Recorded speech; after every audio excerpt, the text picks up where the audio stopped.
नमस्कार, आपण पाहत आहात सिटी स्कोप न्यूज। मी स्नेहा घेऊन आली आहे आपल्या तालुक्यातील ताज्या आणि महत्त्वाच्या बातम्या।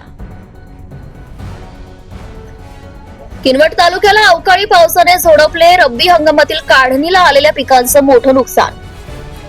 रविवारच्या मध्यरात्रीपासून या परिसरामध्ये जोरदार अवकाळी पावसामुळे वातावरणात गारवा निर्माण झालाय।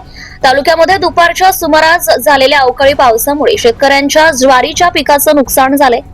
गेल्या 2 दिवसांपासून हवामानात अचानक बदल झाल्यामुळे तालुक्यात हलके व मध्यम तर काही ठिकाणी जोरदार पाऊस झालाय। शेतात काढून ठेवलेल्या ज्वारीवर पावसाचं पाणी साचल्याने ज्वारी काळी पडण्याची शक्यता आहे। तसेच हरभरा, द्राक्ष, आंबा, गहू या रब्बी हंगामातील पिकांनाही फटका बसण्याची मोठी शक्यता आहे।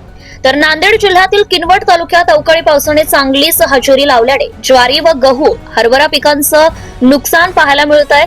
काल झालेल्या अचानक पावसामुळे ज्वारी आणि गहू पिकाला मोठा फटका बसला असून उभे पीक आडवे पडले आहे। तसेच काही ठिकाणी कणसांना पाणी लागले आहे, त्यामुळे ज्वारी, गहू यांच्या उत्पादनात घट होण्याची शक्यता वर्तवण्यात येत आहे।